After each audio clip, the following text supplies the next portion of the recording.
Bismillahirrahmanirrahim. Alhamdulillahi rabbil alamin. Wassalatu wassalamu ala al-mab'uthi rahmatan lil alamin. Nabiyyina wa habibina wa qudwatina Muhammad ibn Abdullah wa ala alihi wa sahbihi wa man sara ala nahjihi wa ihtada bihadihi wa istanna bi sunnatihi ila yaumiddin. Amma ba'du. Muslimin dan muslimat, para pelajar sekalian, Assalamualaikum warahmatullahi wabarakatuh. Alhamdulillah, kita panjatkan syukuran kepada Allah Azza wa Jalla pada pagi ini 1 hari bulan 9 2021 bersamaan dengan 23 Muharram 1443, kita dapat mulakan pengajian kita surah Al-Qasas. Surah Al-Qasas iaitu surah yang ke-28. Surah yang ke-28, juzuk yang ke-20.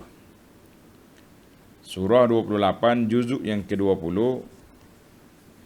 Dalam surah ini panjang pula, kita akan bincang tentang kisah-kisah beberapa orang Nabi, khususnya kisah Nabi Musa AS. Kisah Nabi Musa AS diulang balik dalam surah ini dari seawalnya, dari kecil lagi, sebelum lahir lagi. Baik para pelajar sekalian, sebelum kita mula penjelasan, kita pergi kepada bacaan ayat dulu.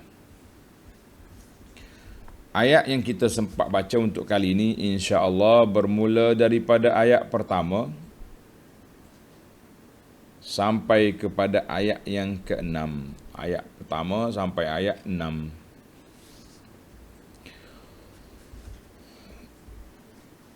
Bagi jemaah yang ada tafsir pimpinan Ar-Rahman edisi Jawi, muka surat 823. 823.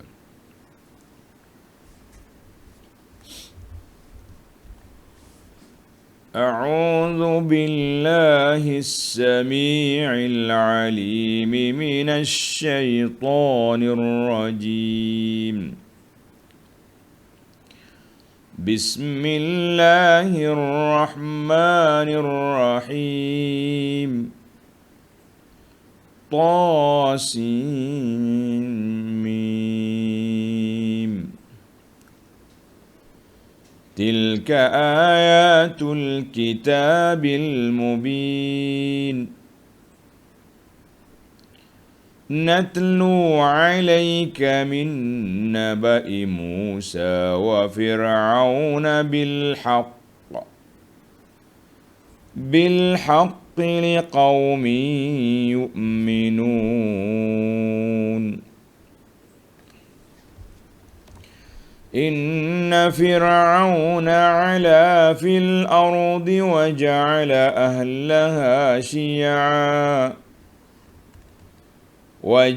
أهلها شيعا يستضعف طائفة منهم يذبح أبناءهم ويستحيي نساءهم إنه كان من المفسدين.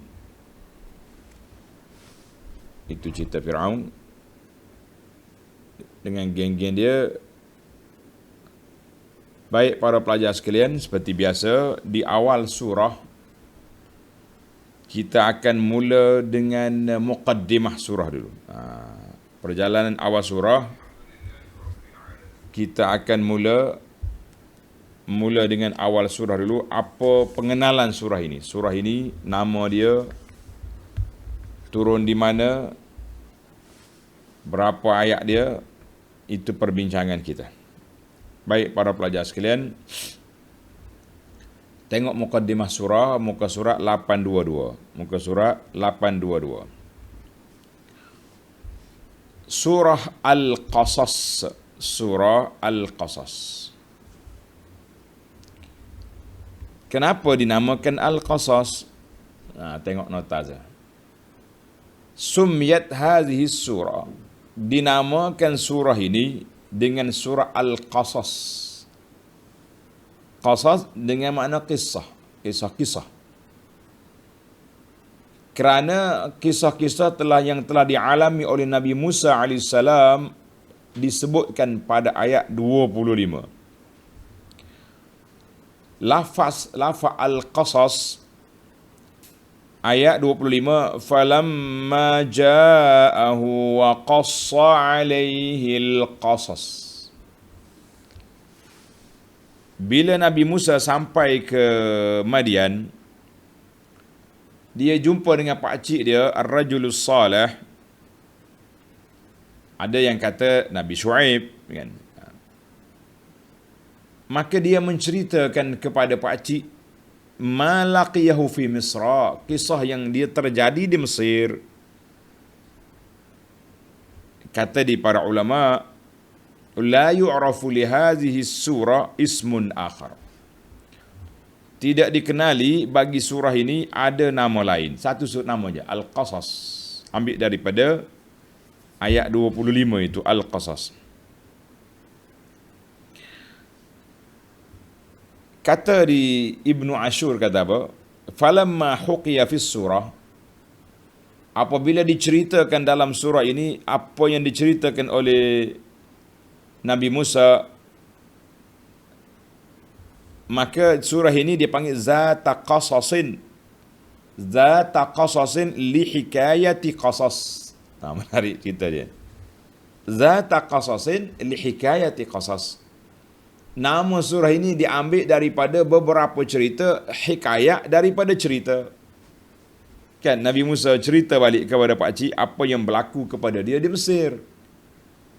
Maka pak cik dia kata, najauta minal qaumiz zalimun, selamat di sini. Ni negeri lain ni Musa. Ni negeri lain di bawah pemerintahan pentadbiran orang lain. Orang Mesir tak boleh kacau sini. Dan terdapat juga ba'dul asar, asar daripada Ibnu Abbas yang menyebut nama Al-Qasas, dan juga daripada Abdullah Ibnu Zubair menyebut nama Qasas. Kerana itu kita bagi tahu kepada para pelajar bahawa Al-Quran ini memang turun dia munajjaman, berperingkat-peringkat, tetapi susunan dia tauqifi. Apa makna tauqifi? Nabi yang atur. Nabi kata ayat ni letak di sini, ayat ni letak di sini, letak di sini. Kemudian bila mari bulan Ramadan, Jibril datang, Nabi kita mudarasah, baca balik Quran daripada awal yang sudah turun sampai kepada yang ada. Susunan dia tu tauqif. Maknanya Nabi baca yang sudah ada, diperakui oleh Jibril sebagai pembawa wahyu. Itu dia panggil tauqifi. Mana tak bukan kita boleh suka-suka, ya, lah. Dia sudah ada susunan. Baik, bayanu al-makki wal madani. Penjelasan tentang kedudukan surah ini turun di mana. Surah ini turun di Makkah. Suratul Qasas makkiyatun. Makkiyah. Ada juga ulama kata kecuali satu ayat turun di Juhfah. Juhfah ni di Miqat. Tengah jalan nak pergi Mekah tu, tepi laut dipanggil Juhfah. Iaitu ayat innal ladzi farada alaikal Quran laradduka ila ma'ad. Ayat 85.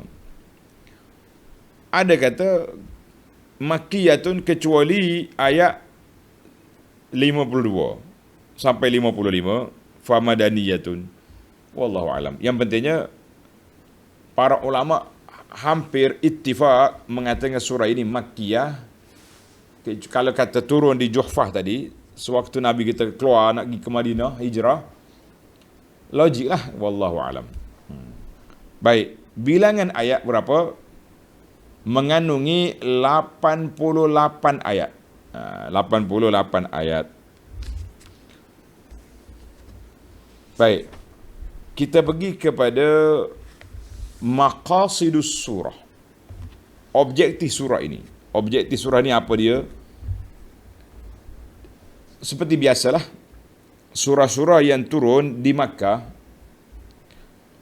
maka dia banyak menceritakan tentang tauhid, tentang kisah-kisah orang dulu untuk nak menenangkan hati Nabi. Baik, kesimpulan. Di antara maqasidus surah, matlamat objektif surah ini, yang pertama, bayanu mazahiri qudratillahi fi ihlakiz zalimin wal maghrurin. Menjelaskan tentang kuasa Allah Azza wa Jalla untuk membinasakan puak-puak zalim wal maghrurin dan kumpulan yang terpedaya dengan kemewahan hidup, dengan jawatan yang kekuasaan yang dia ada. Yang kedua, tasbitul mu'minin, nak menetapkan keimanan orang beriman, wa taqwiyatu azaimihim, nak menguatkan keazaman mereka untuk berdepan dengan sebarang ujian, wa tabshiruhum bi anna al-aqibata lahum, dan nak menyatakan bahawa kamu sabarlah di peringkat awal susah-susah, nanti kamu akan menang. Sebagaimana Musa menang, Nuh menang, Lut menang. Semua nabi-nabi sudah melalui proses perlawanan dengan kaumnya dan akhirnya mereka yang menang.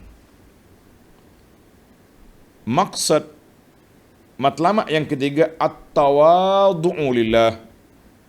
Kita diminta supaya bersifat tawadhu', merendah diri kepada Allah, dan serahkanlah segala urusan kita kepada Allah.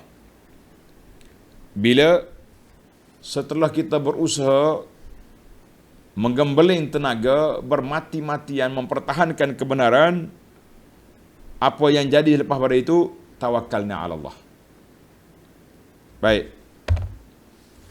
Dalam surah ini ada 7 poin yang besar. Sebelum saya baca poin ini, lebih dulu kita balik kepada pimpinan Ar-Rahman. Tuan-tuan tengok pimpinan Ar-Rahman yang Jawi muka surat 822, dia tulis intisari kandungan surah. Ini kita baca, saya bacalah, nanti kita khulasahkan dalam kitab Al-Muharrar. Intisari kandungan surah ini menerangkan kebenaran Al-Quran dan kandungannya yang jelas nyata.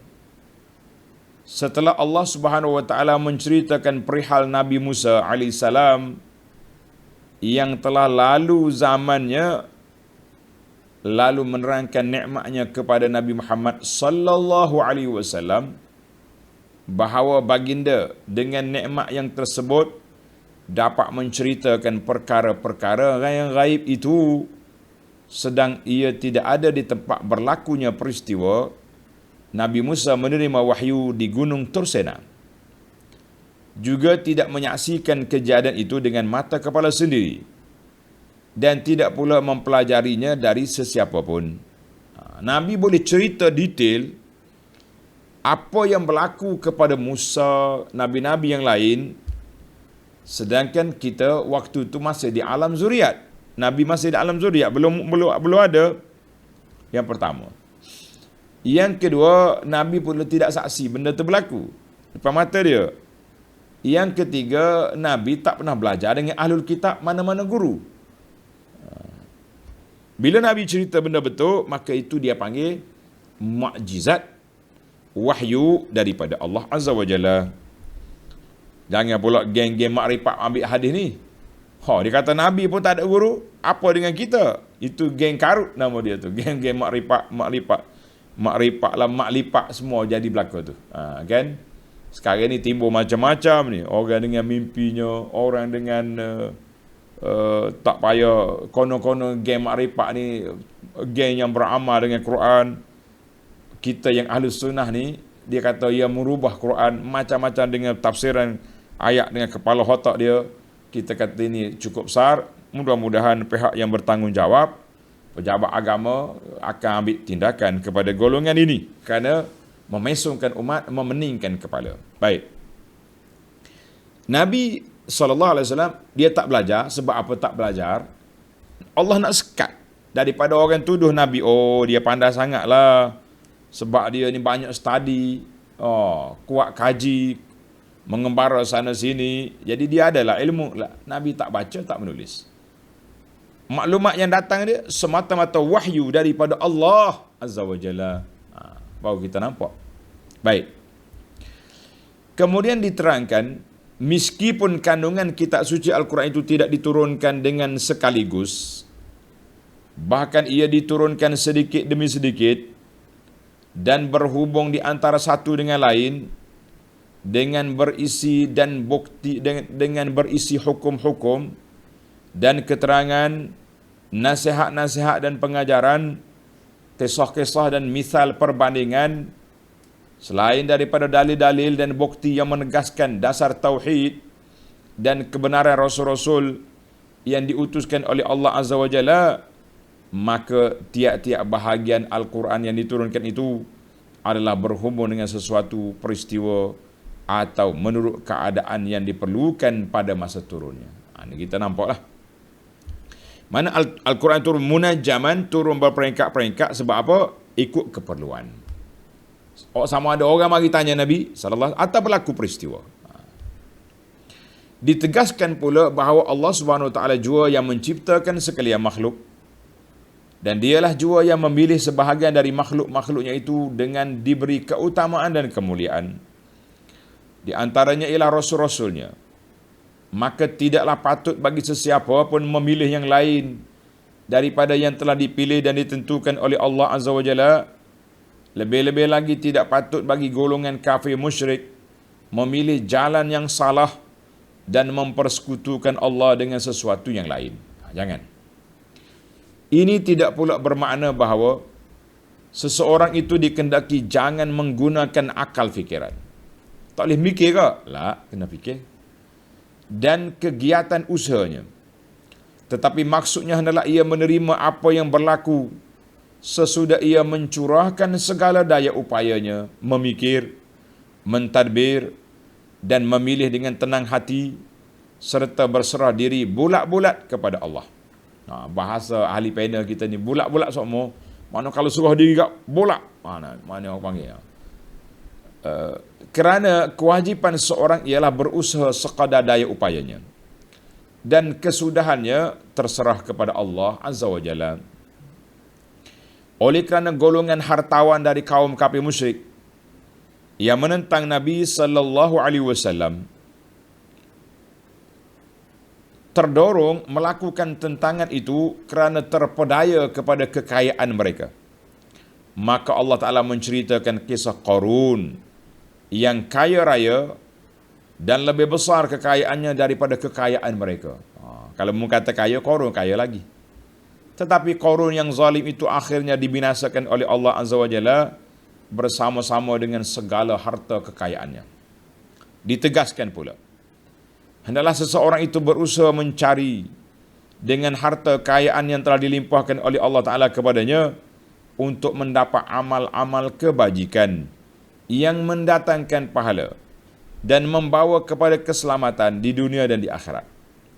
Dalam pada itu, janganlah ia melupakan bahagianya dalam dunia. Mana kita nak ambil akhirat, dunia ni kita kena kira juga, sebab kita duduk di sini untuk merasai kesenangan sebelum dapat merasai kesenangan yang kekal di akhirat. Surah Al-Qasas ini diakhiri dengan kisah Nabi Muhammad sallallahu alaihi wasallam yang terpaksa keluar berhijrah ke Madinah Al-Munawwarah dalam keadaan bimbang, cemas, dihalau dan dikejar. Lalu turun firman Allah Ta'ala untuk memberi semangat kepadanya dengan menegaskan, innal ladzi farada 'alaikal Qur'an la radduka ila ma'ad. Bahawa Allah yang menurunkan Quran kepadanya dan memerintahkan baginda Nabi sallallahu alaihi wasallam dan umatnya membaca dan mengamalkan kandungan Al-Quran yang mulia itu, sehingga Nabi dihalau keluar dari bumi kampung dia sendiri, diancam untuk ditangkap dan dibunuh. sudah tentu akhirnya akan menjayakan baginda, mengalahkan pihak lawannya dan mengembalikannya ke negerinya sendiri. Nabi kita pergi ke Madinah 6 tahun, balik semula. Tak masuk. 7 masuk. 8 ambil balik Mekah. Tanah suci Mekah Al-Mukarramah diambil balik pada tahun yang ke-8 dengan mendapat kemenangan yang besar. Ini mukaddimah dalam panjang dalam tafsir pimpinan Ar-Rahman. Saya khulasahkan daripada tafsir yang anda baca ni, nama dia Al-Muharrar. Tafsir Muharrar ni tidak ada terjemahan tuan-tuan. Cukuplah apa yang Abu Anas tolong baca kepada tuan-tuan ini memadai.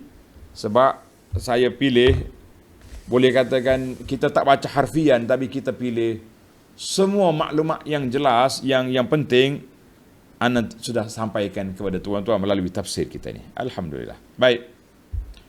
Maudu'atis surah, poin besar, tajuk besar dalam surah ini apa dia?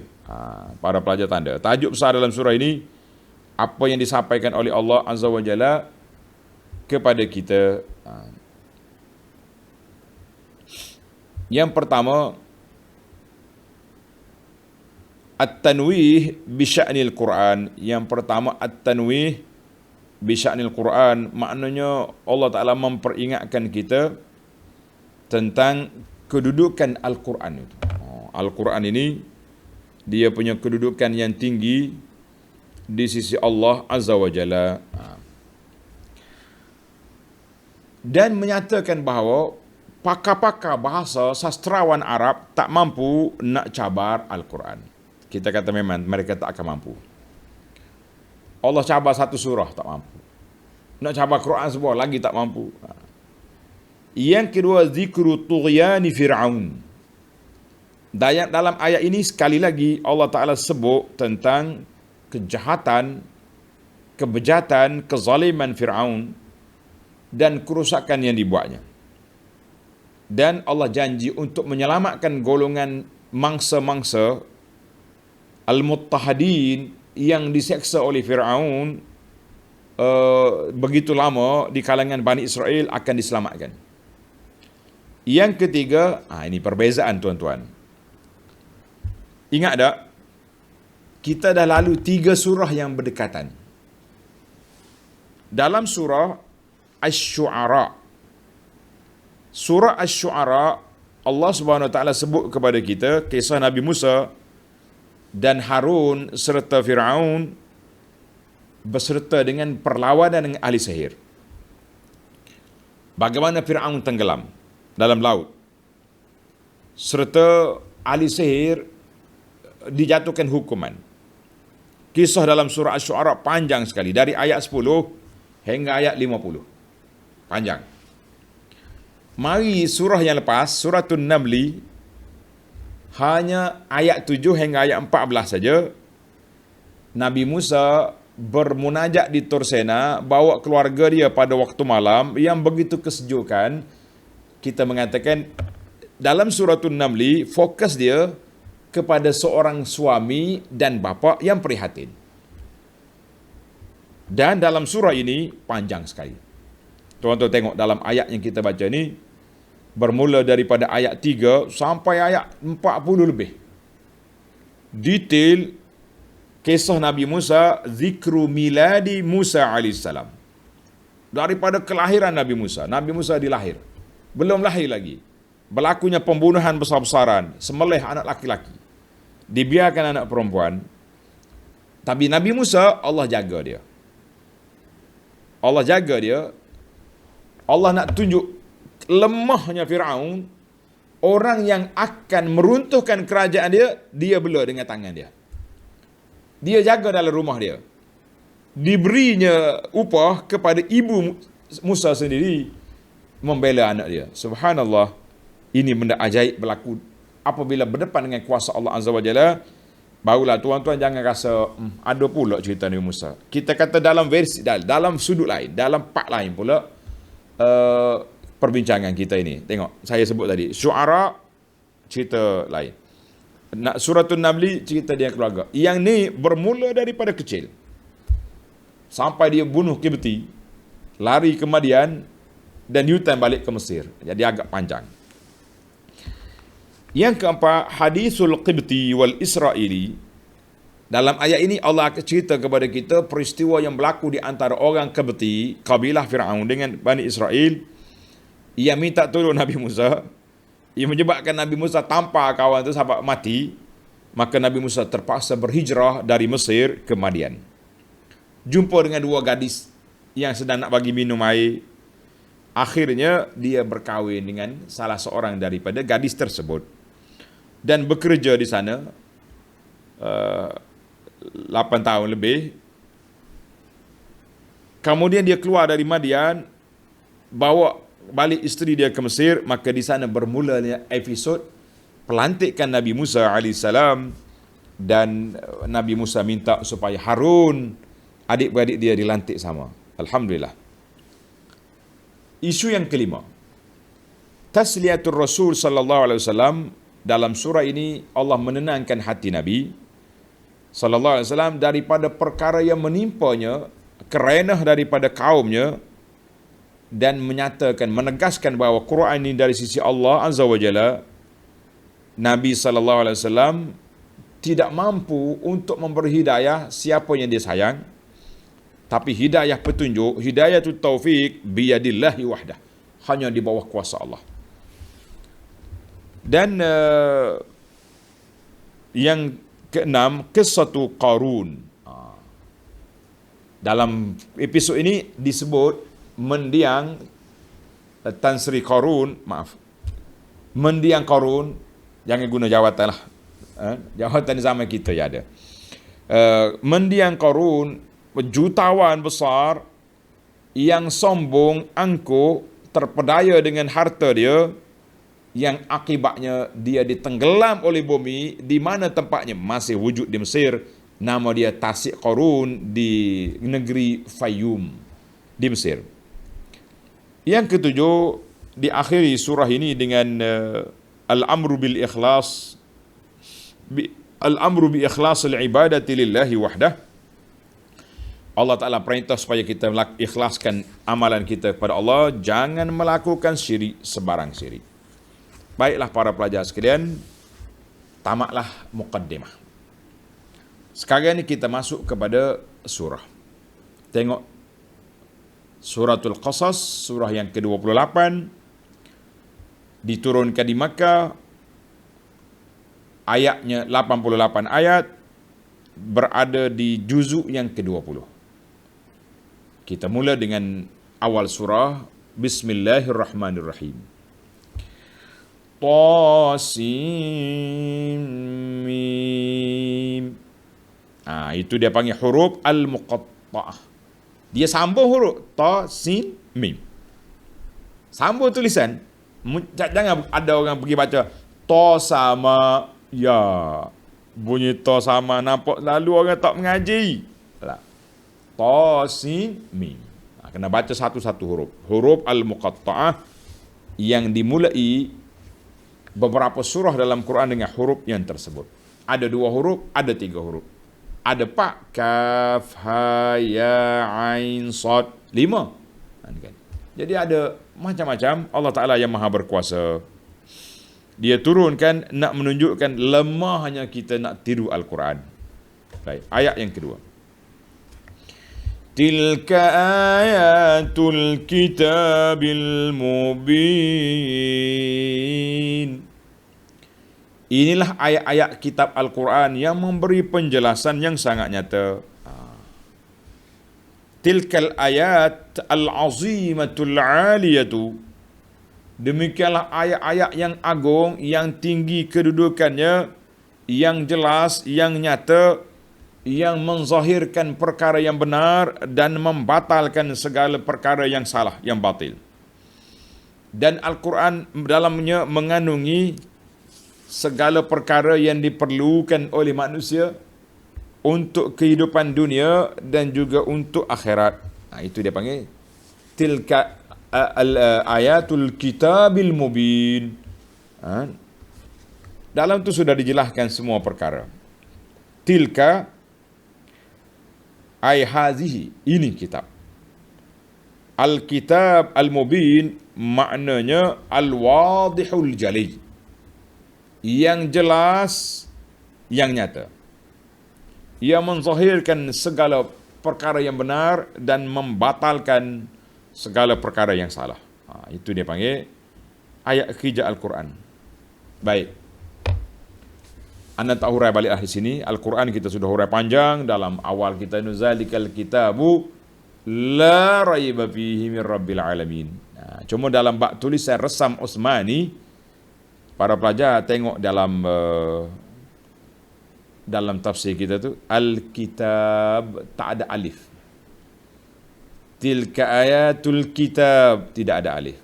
Dalam awal surah Baqarah, Zalikal kitab, baca alif ada tapi tulisan tak ada. Ini dia panggil kitab. Ada pun satu lagi kitab amali. Maknanya catatan amalan, maka dia ada alif. Likulli ajalin kitab. Baca sama tapi yang sana ada tulisan alif, kaf, ta, alif, ba, yang sini kataba. Cuma ada tulisan tanda baca panjang. Ini dia panggil resam Utsmani. Berbezanya tulisan itu kerana berbezanya konten. Yang ni kitab, petunjuk, hidayah. Yang tu kitab, maknanya tulisan tentang perjalanan hidup manusia. Dia panggil takdir Allah SWT. Jelaslah kepada kita. Dah banyak kali dah ana ulang. Mudah-mudahan pelajar mendapat manfaat daripada ilmu ini. Ada juga ustazah tanya, kitab apa yang menarik untuk bincang tentang tulisan ni? Nama dia, tulis, pelajar yang boleh harap tolong bantu. Nama dia Unwanud Dalil fi Rasmit Tanzil. Unwanud Dalil fi Rasmit Tanzil. Maknanya apa ni? Unwanud Dalil, bantuan, dalil, guide mengetahui rasam, mana tulisan Al-Quran. Kenapa tulis macam ni, kenapa beza macam ni, kenapa, jangan main-main. Ni mari geng-geng yang terpengaruh dengan orientalis, dia kata Quran tak betul dari sudut imla, khat imla'i, salah. Memang tak betul kalau kita kira imla. Tapi tulisan Quran itu dia ada kesenian dia sendiri, dia ada mukjizat dia sendiri. Alhamdulillah. Baik. Kita pergi kepada ayat yang ketiga. Bermulalah episod Fir'aun dah mari dah. Sampai ayat 40 lebih nanti. 47 itu dia panggil cerita Fir'aun dalam masalah ini. Natlu alayka min naba'i Musa wa Fir'aun bilhaq liqaumi yu'minun. Kami bacakan kepadamu wahai Muhammad sallallahu alaihi wasallam sebahagian daripada kisah Nabi Musa dan Firaun dengan keterangan yang benar bagi orang-orang yang beriman. Allah tak kata aku baca semua kisah Musa, dah aku baca sebahagian. Tuan-tuan tengok nota 1292. Dari ayat ini dan ayat-ayat yang berikutnya, Allah Subhanahu wa taala menceritakan perihal Nabi Musa AS dengan Firaun dan kaumnya. Panjang ni. Berapa siri kita akan cerita. Cuma untuk maklumat para pelajar, insya-Allah oleh kerana cerita ni berulang yang sama, ana akan baca laju sikit. Jadi kita kena murajaah lah surah-surah yang lain kan, insya-Allah. Tapi dalam tempat yang belum lagi kita hurai, insya-Allah kita panjangkan di situ. Supaya para pelajar yang mengikuti program tafsir dan tadabbur kita ini merasai kemanisannya. Kisah-kisah Al-Quran ini setiap kali berulang ada cerita baru yang kita tadabburkan, insya-Allah. Mudah-mudahan Allah Ta'ala beri kepada kita kepahaman yang baik untuk memahami isi kandungan kitabnya yang mulia. Baik, para pelajar sekalian. Ayat ini Tuhan kata apa? natlu alaika ay naqra'u wa naqussu alaika ya Muhammad sallallahu fi hadzal Quran min. Tengok. Min nabai Musa. Min di sini kata di para ulama min tab'idiyah. Sebahagian daripada kisah Musa. Sebab kisah Musa ini akan berulang balik. Episod yang kita akan bincang ni banyakkan yang bertumpu bermula daripada Nabi Musa kecil lagi. Dan cerita Nabi Musa akhirnya bertemu dengan Fir'aun, dibelah oleh Fir'aun dengan benar yang tidak ada syak. Bagi orang yang beriman, mereka akan percaya dan mereka akan tadabbur, mengambil iktibar daripada apa yang berlaku. Banyak sekali iktibar yang kita akan kutip dalam faedah-faedah pengajian kita ini, insya-Allah. Tuan-tuan bersedia je untuk tanda, tulis, ulang kaji balik. Kan kita ada rakaman, boleh je ulang kaji balik. Ada orang kata line tak kuat lah, macam-macam dia punya pengaduan. Kita ada usaha yang kedua, backup dia panggil dah. Melalui rakaman kita ni, kita rakam semula dan kita post balik di Facebook dan juga di YouTube. Mana bolehlah pelajar-pelajar ulang kaji balik. Mudah-mudahan kita dapat kepahaman, mendapat kemanisan iman, meningkatkan ketakwaan melalui tadabbur kita ini untuk nak melepaskan fardu ain. Kita, Allah Ta'ala turun Quran kepada kita, memang kita belajar Quran untuk menjadikan panduan hidup kita, insya-Allah. Baik para pelajar sekalian, tengok ayat yang keempat.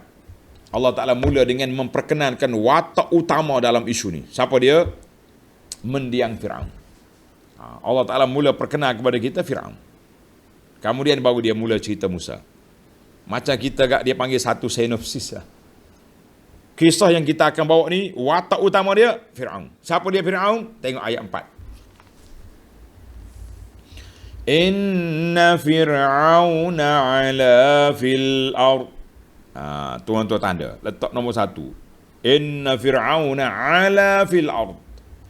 Sesungguhnya Fir'aun telah berlaku zalim di bumi Mesir dengan melampaui batas. Tuhan perkenal kepada kita, Fir'aun tagha wa tajabbar wa takabbara fil ardi. Ini tanda watak Fir'aun. Yang pertama, tagha, dia panggil taghut, golongan yang melampaui batas. Sebab apa melampaui batas? Dia mengaku dia Tuhan. Apalagi batas yang lebih kuat pelanggaran daripada Fir'aun. Wa tajabbar, sombong angkuh. Takabur di atas muka bumi. Allah. Mana bumi di sini? Kata di para ulama tafsir, iaitulah bumi Mesir. Bukan semua bumi. Bukan kata semua bumi atas dunia ni Fir'aun sombong. Lah, Fir'aun sombong di dalam kawasan pentadbiran dia, iaitulah bumi Mesir. Baik.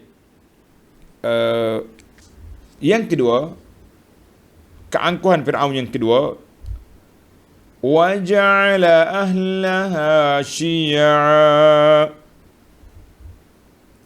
dan serta ia menjadikan penduduk Mesir berpuak-puak. Ini Fir'aun menjadikan warga negara Mesir aqsaman wa asnafan mutafarriqah, pelbagai-bagai puak. Ada puak elit, ada puak kaya, ada golongan hamba, golongan khadam-khadam, golongan hamba abdi, golongan-golongan macam-macam dia panggil syi'an, firakan. Jadi dalam puak-puak ni pula ada batu api yang menghasut. Sebagaimana kata di ahli politik, ahli siasah, dia panggil farriq tasud. Pecah, kamu akan dapat menguasai. Itu teknik ini telah diguna oleh Fir'aun.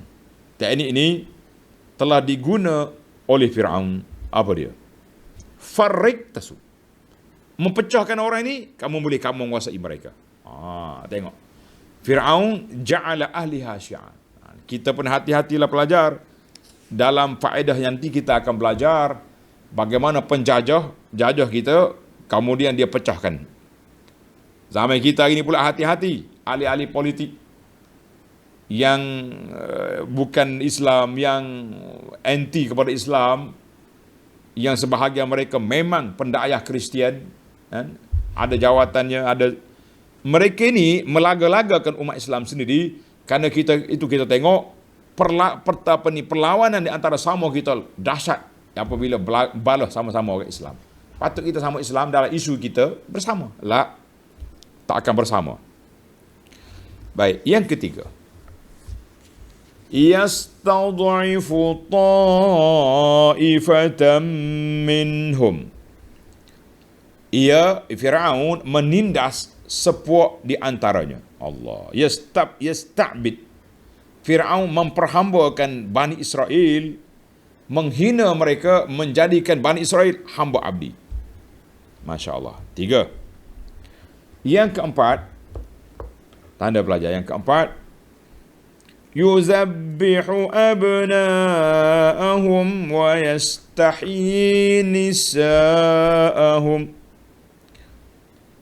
Di antaranya, penindasan kezaliman Fir'aun, membunuh anak laki-laki dan membiarkan hidup anak-anak perempuan mereka.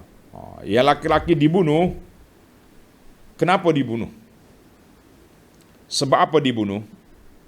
Laki-laki. Tanda tuan-tuan. Ukhtulifa, ulama tafsir berbeza huraian tentang sebab-sebab Fir'aun bunuh anak laki-laki. Ada kata dia tak mau ramaikan orang. Bila laki-laki tak ada, tinggal perempuan je. Perempuan ni tak boleh mengandung kalau tak ada laki-laki, kan? Itu. Tinggal perempuan. Itu satu analisa. Yang kedua, dia bimbang apabila laki-laki ni ramai nanti, mereka yang akan jadi tentera boleh lawan dia. Satu.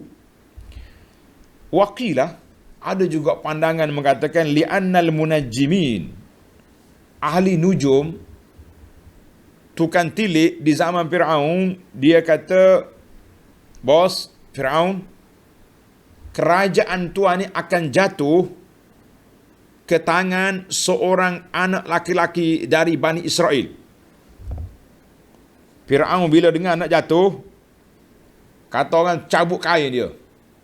Orang Kelantan kata gila tambak Fir'aun. Macam mana kita nak buat?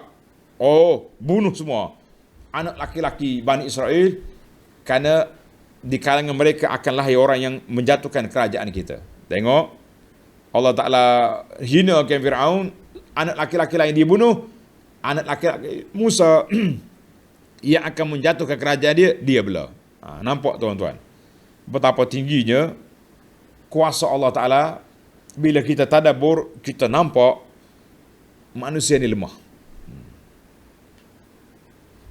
Pandangan yang mengatakan munajjimin ini, Al-Syekh Al-Imam Ar-Razi, dia kata tak kuat dia punya ni hujah, kata nasihat daripada tukang tilik. Ibnu Katsir kata sebenarnya Al-Qibtu qad talaqqaw, puak-puak Qibti telah mengetahui kerajaan Fir'aun akan hilang melalui seorang kanak-kanak Bani Israel daripada mana? Daripada kitab yang terdahulu. Daripada kitab dulu. Min qauli Ibrahim Al-Khalil. Ketika Ibrahim Al-Khalil pergi ke Mesir, dia menceritakan bahawa kerajaan ini, kerajaan Fir'aun akan hilang di tangan seorang kanak-kanak Bani Israel. Itu penganalisa semasa. Syekh Muhammad Saleh dalam tafsir dia kata apa? Wala yab'ud. Kita tidak menolak kemungkinan-kemungkinan tersebut. Boleh jadi dalam kitab dulu pun sudah disebut. Ahli nujum, penasihat Fir'aun juga menyebut. Dua-duanya ada maklumat pada Fir'aun bahawa Bani Israel ini, anak Bani Israel akan jatuhkan kerajaan dia. Maka Fir'aun, orang panggil kebengungan, panik, maka diarahnya supaya bunuh kanak-kanak laki-laki Bani Israel. Waktu anda belajar dulu, guru kita di pondok dia kata, gila bertambak Fir'aun. Sedap juga bahasa Kelantan ni. Kalau orang Kelantan boleh tulis. Dia panggil gila bertambak Fir'aun. Bila dengar kerajaan dia akan jatuh. Tak usah kata zaman dulu, zaman kita hari ni pun tuan-tuan. Bila nak bertukar kerajaan, orang ni dah merentah dah merasai naik dah merasai jawatan, tiba-tiba hilang, mengamuk. macam-macam. Biarlah. Yang pentingnya gambaran untuk Fir'aun itu kita nampak. Hilang kuasa ni bukan satu benda yang kecil. Baik. Yang kelima, tengok dalam ayat ni. Innahu kana minal mufsidin. Allahu Akbar. Sesungguhnya dia adalah dari golongan yang berbuat kerusakan. Tengok nota di bawah. Yakni kaum Yahudi, Bani Israel yang mendatang dan tinggal di Mesir turun-temurun. Jadi puak-puak Bani Israel ni, puak-puak Yahudi, kan? Dia ni bukan duduk di Mesir, tapi dia datang ke Mesir. Puak-puak dia tu duduk di Bani Israel, duduk di Palestin. Jadi bagaimana cara Fir'aun yastad'ifu ta'ifatan minhum, melemahkan kumpulan mereka. Jadi dia biarkan anak perempuan yang laki-laki dibunuh tadi sebab tahu dah. Anak perempuan kenapa dibiarkan? Yatrukunahum ahya'a lil khidmah. Yang pertamanya ramalan yang mengatakan pembunuh yang meruntuhkan kerajaan Firaun. Yang meruntuhkan kerajaan Firaun apa? Kan anak laki-laki, perempuan tak terlibat, jadi biarkan. Satu. Tujuan yang kedua, nak jadikan anak perempuan tu khadam kepada Fir'aun geng-geng dia.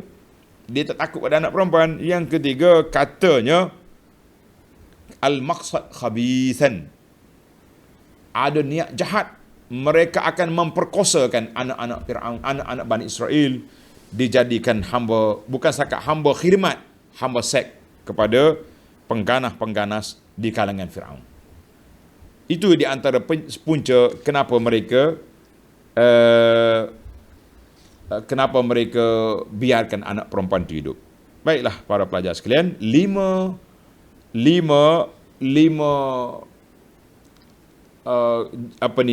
watak Fir'aun yang telah diperkenalkan oleh Allah Azza wa Jalla. Baiklah, sekarang ni kita dah kenal Fir'aun. Orang macam ni patut tak patut kita lawan? Jawabnya memang patut dilawan. Sebab dia jahat, dia angkuh, dia sombong, dia takabur. Maka Allah Ta'ala peringatkan bahawa perlawanan kita dengan Fir'aun akan binasa. Tengok ayat yang kelima. Wa nuridu an namunna 'alal ladzina istud'ifu fil ard wa naj'alahum a'immah wa naj'alahumul warisin. Wa nuridu an namunna. Jadi Fir'aun dah buat kerusakan atas muka bumi, macam-macam rusak yang dia buat. Maka Allah kata apa? Dan kami hendak berihsan dengan memberikan pertolongan kepada kaum yang tertindas di negeri itu. Siapa dia yang tertindas? Bani Israel sudah lama ditindas, sudah lama dihina, sudah lama diseksa oleh Fir'aun. Jadi sekarang ini sudah sampai masa Allah SWT nak bagi pertolongan. Kemenangan melalui pimpinan Nabi Musa AS yang dibantu oleh Nabi Harun. Baik. Wa naj'alahum a'immah, dan hendak menjadikan mereka pemimpin-pemimpin. Jadi Nabi Bani Israel, Allah Ta'ala nak lantik mereka menjadi imam aifiddin, imam dalam sudut agama, wa qadatan fil khair, pemandu di dalam kebajikan.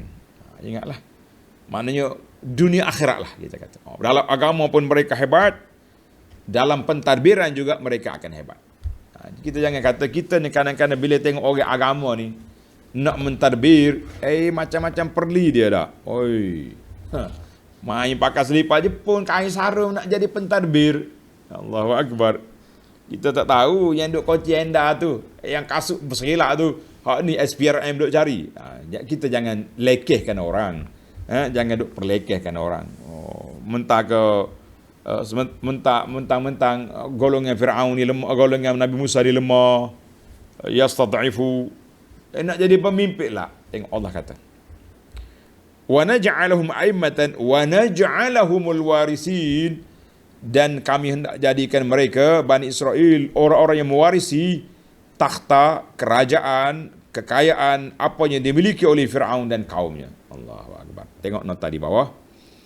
Yakni mereka kemudiannya dengan pimpinan Nabi Musa AS telah diselamatkan Allah dari Fir'aun dan kaumnya. Selamat. Baiklah para pelajar sekalian.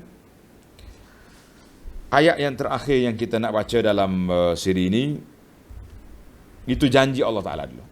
Kalau bahasa kita, dia panggil garis panduan cerita kita ni. Kalau sesuai, kita kata ini manifesto lah. Maknanya, benda yang akan berlaku pada Nabi Musa, ini.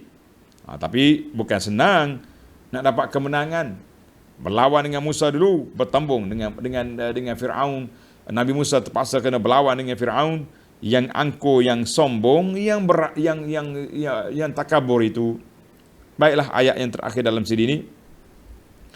Wa numakkina lahum fil ardi wa nuriya fir'aun wa haman. ونُرِيَ فِرْعَوْنَ وَهَامَانَ وَجُنُودَهُمَا مِنْهُمْ مَا كَانُوا يَحْذَرُونَ. Dan kami hendak memberi mereka kedudukan yang kukuh di negeri itu. Mana setelah Nabi Israel, Fir'aun tenggelam dalam laut, Bani Israel ambil balik negara ini dengan kerajaan yang kukuh. Sebab apa kukuh? Penentang-penentang dia semua sudah mati. Kalau ada penentang lagi berlawan, mati semua. Satu. Serta hendak memberi Fir'aun dan Haman. Siapa dia Haman ni? Menteri Keuangan Fir'aun. Menteri Ekonomi Fir'aun. Itu dia panggil Haman. Watak ni baru timbul kan. 2 kisah 2 surah dah kita lalu, tak jumpa Haman. Ini baru jumpa. Kita nak Haman nak tunjuk kepada Fir'aun dan Haman semuanya sombong belaka tu. Bersama-sama tentera mereka melihat berlakunya apa yang mereka bimbangkan dari golongan yang tertindas itu. Yang dia bimbang, duk takut, duk cemas sampai bunuh habis anak-anak laki-laki ni. Kamu akan tengok kesannya sendiri. Tengok nota di bawah 1296. Fir'aun pernah mendapat alamat dalam mimpinya bahawa ia akan kehilangan kerajaannya disebabkan seorang kanak-kanak laki-laki yang baru lahir dari kalangan Bani Israel. Tadilah Fir'aun mimpi, munajim ahli nujum bagi tahu ataupun mereka dengar daripada ahli kitab yang terdahulu. Mungkin Fir'aun sendiri pun dapat alamat juga. Kerana itulah ia bertindak membunuh anak-anak laki-laki yang baru lahir dalam kalangan mereka. Dan ayat ini Allah Ta'ala menegaskan bahawa kesudahannya akan berlakulah apa yang dibimbangkan oleh Fir'aun dan kaumnya. Kamu takut setara mana pun, kamu tak boleh nak apa? Tak boleh nak mengatasi kehendak Allah Azza wa Jalla. Allah nak Nabi Musa menang, menanglah dia.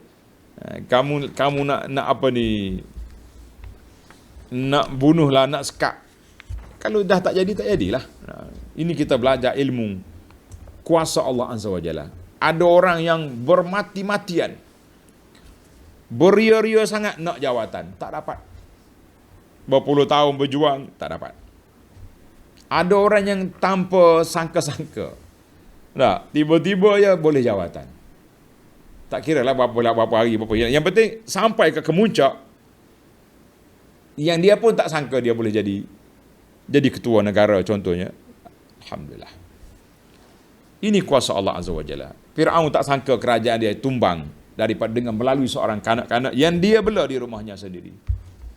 Baik, untuk meringkaskan masa, kita ambil beberapa faedah pengajaran daripada ayat yang kita baca ini. Yang pertama, tuan-tuan tanda belajar, inna fir'auna ala fil ard. Tengok Allah gambarkan watak Fir'aun. Inna fir'auna ala fil ardi. Fir'aun sombong dia. Jadi kata di ulama tadabbur, ini pentingnya tadabbur. Mana-mana orang yang sifat sombong, angkuh, takabur, cakap besar, maka ini dia panggil spesies perangai Fir'aun. Na'udzubillah. Jadi kita hapuskan sifat ini, mesti kita sifat tawadhu. Fir'aun jadi ikon dia. Yang kedua, Inna fir'auna 'ala fil ardi tamhidul qissah. Kisah kali ini pelik. Allah Ta'ala mula dengan buat satu gambaran apa yang akan terjadi dalam kisah yang kita akan baca panjang ini. Nabi Musa lemah, Fir'aun sombong, tetapi akhir kesudahan orang sombong, mereka akan hina. Ayat ini memberi peringatan kepada Al-Jababirah, penguasa-penguasa yang sombong atas dunia ini, mereka juga akan hilang kuasa. Banyak dah kita dengar, kuasa besar dunia, siapa dia? Amerika dengan Rusia. Rusia akhir sekali Soviet pecah. Amerika duduk di Afghanistan contohnya. Sekali mari geng-geng yang pakai kain sarung, pakai seluar, pakai serban besar ni, dia boleh halau. Tak kira lah apa yang terjadi. Politik dunia ni kita tak dijaga. Tapi kita boleh gambarkan dunia ni akan berubah. Tidak satu, tidak begini akan terjadi. Cuma bagi kita umat Islam, kita kena sentiasa berdoa, biarlah Allah Ta'ala ubah kepada lebih baik. Sekarang ni baik, aman. Kita nak lebih baik, lebih aman. Kepentingan Islam lebih terjaga, insya-Allah doa. Jangan banyak duduk bercakap yang tak ada faedah. Baik. Yang ketiga, inna fir'auna 'ala fil ard al-'uluw fil ard. Orang sombong atas muka bumi ini biasanya mereka ini minal mufsidin, orang yang banyak buat kerusakan di bumi. Dia rusak ni banyak macam jenis tuan-tuan. Ada kerusakan melakukan syirik, itu rusak dari sudut akidah. Ada kerusakan tak boleh orang sekat orang daripada beriman, daripada solat. Ada kerusakan dari sudut ekonomi, ada kerusakan dari sudut ketenteraan dan macam-macam mufsidin di atas dunia.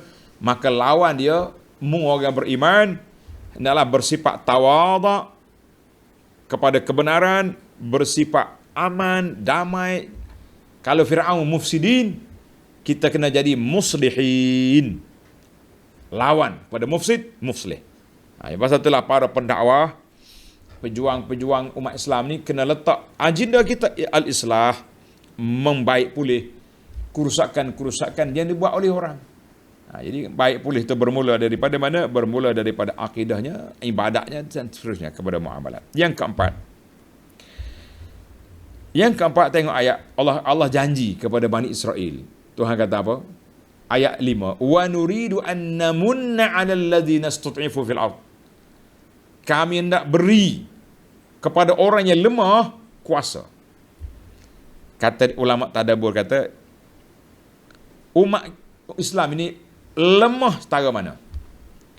Ditindas dan dihina, jangan berhenti berusaha. Jangan berhenti berusaha. La yaksal.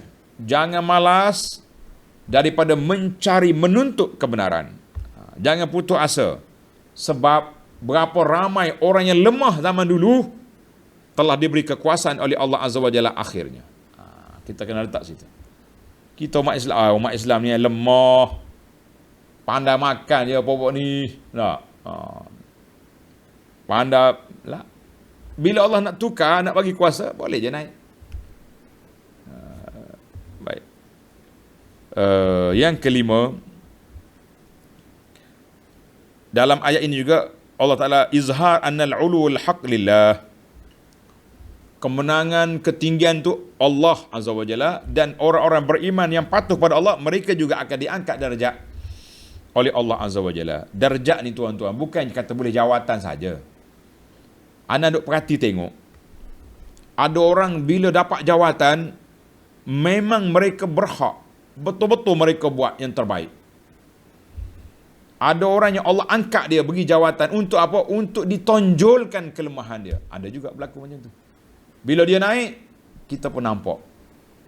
Oh, dulu aku duk dengar dia bercakap integriti, integrasi, telus, macam-macam. Sekali Tuhan bagi dia berkuasa, nampak kepincangan yang berlaku. Peluang-peluang yang ada, mereka gunakan untuk memperkasakan bangsa dia ataupun agama. Nampak? Jadi kita kena belajar ilmu.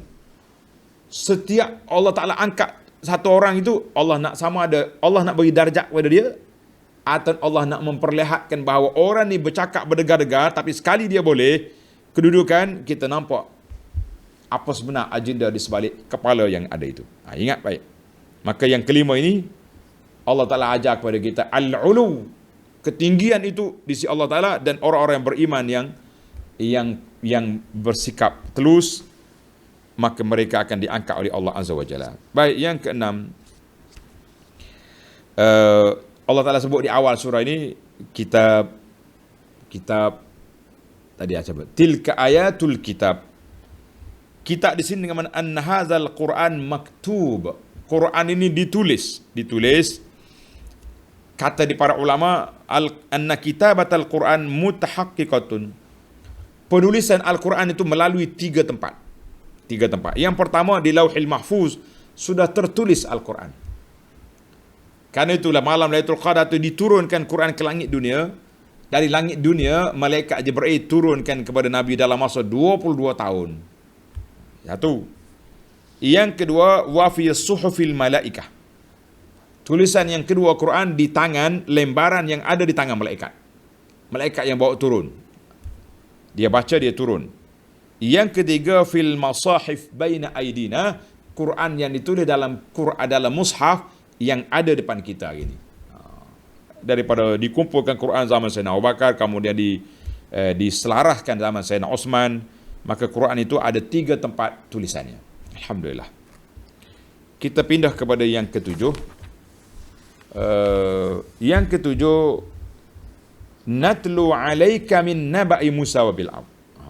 Kami baca kepada kamu cerita Nabi Musa dan Fir'aun. Jawab dianya, kalau kita nak tahu kisah benar umat-umat yang terdahulu, bacalah Al-Quran.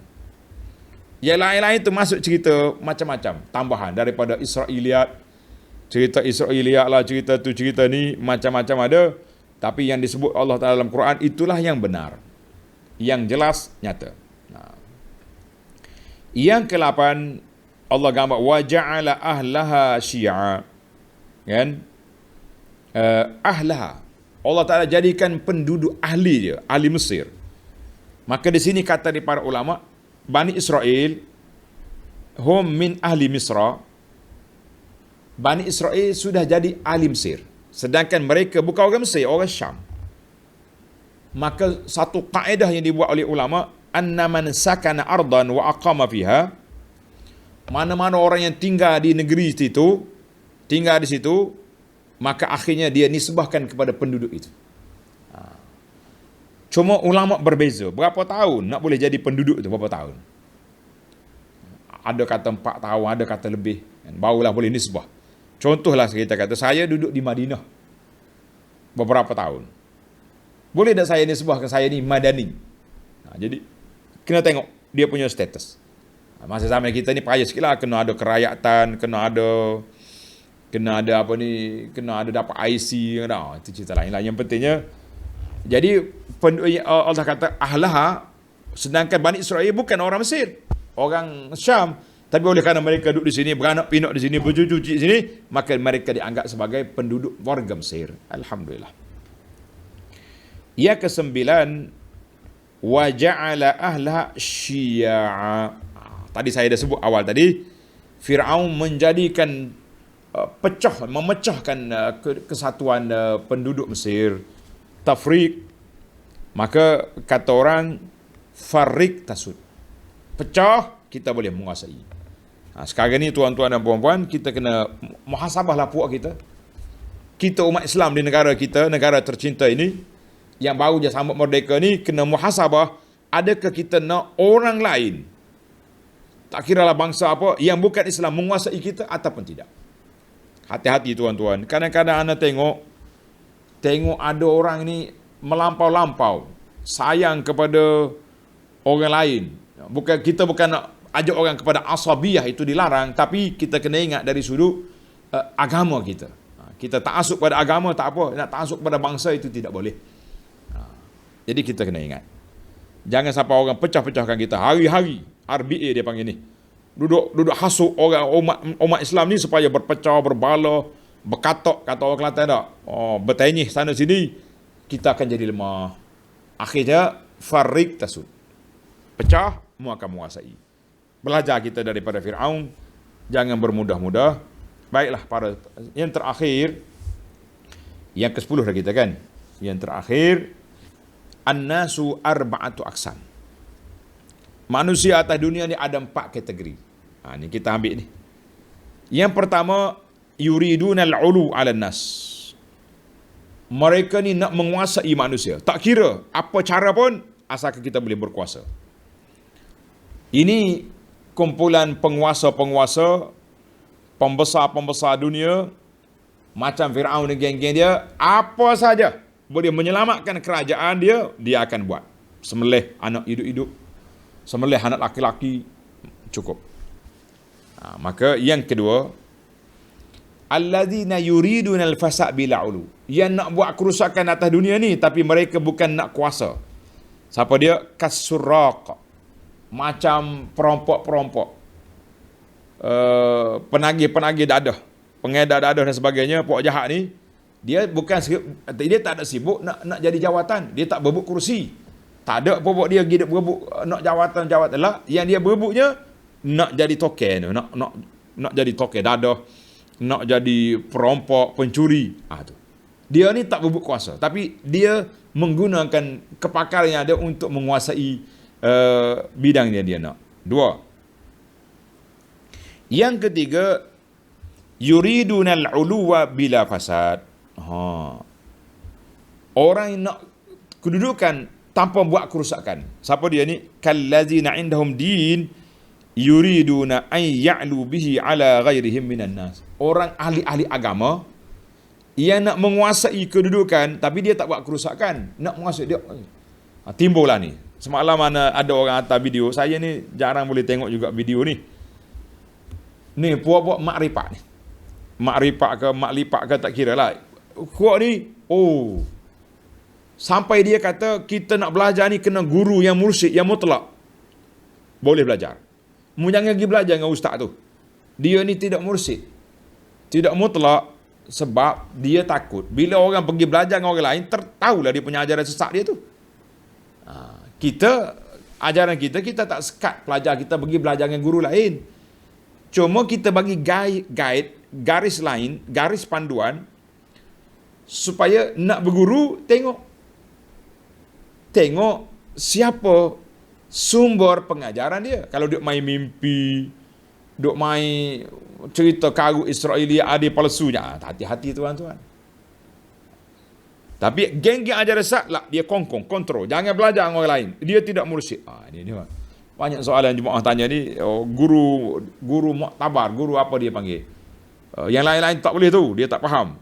Maka kumpulan yang ketiga ni, yuridul ulu bila fasad. Nak menguasai tapi dia bukan kerusakan dari sudut khianat orang, tidak, tapi rusak dari sudut akidah dan pemikiran. Ini lagi dahsyat. Yang keempat, manusia ahlul jannah la yurida uluwan fil ardi wala fasada. Orang-orang pendamba syurga, mereka ni bukan nak kuasa, bukan buat jahat, tapi mereka nak islah manusia. Mudah-mudahan kita masuk dalam kumpulan yang keempat ini. Kerja kitanya nak mengislahkan manusia, nak mendamaikan manusia, nak ajak manusia kepada tauhid, ajak manusia kepada sunnah Nabi SAW, ajak manusia memahami Al-Quran dan beramal dengan apa yang kita belajar. Itu tugas kita. Tuan-tuan dan puan-puan, mudah-mudahan kita semua termasuk di kalangan golongan yang keempat. Kita bukan nak kuasa, kita bukan nak buat kerusakan, tapi kita nak islah, nak mendamaikan manusia, mengajak manusia kepada Allah, mengajak manusia kepada sunnah Nabi SAW. Mudah-mudahan kita termasuk di kalangan orang yang diberi taufik oleh Allah Azza wa Jalla. InsyaAllah kita sambung lagi siri yang akan datang. Bermulanya episod Nabi Musa dikandung oleh mak dia. Mak dia mengandung dalam keadaan ketakutan. Apa jadi kepada kandungan ibu Musa? Kita tengok dalam siri akan datang. Subhanakallahumma wa bihamdika asyhadu an la ilaha illa anta astaghfiruka wa atubu ilaik. Wa sallallahu ala nabiyyina Muhammadin wa ala alihi wa sahbihi ajma'in walhamdulillahi rabbil alamin. Wassalamualaikum warahmatullahi wabarakatuh.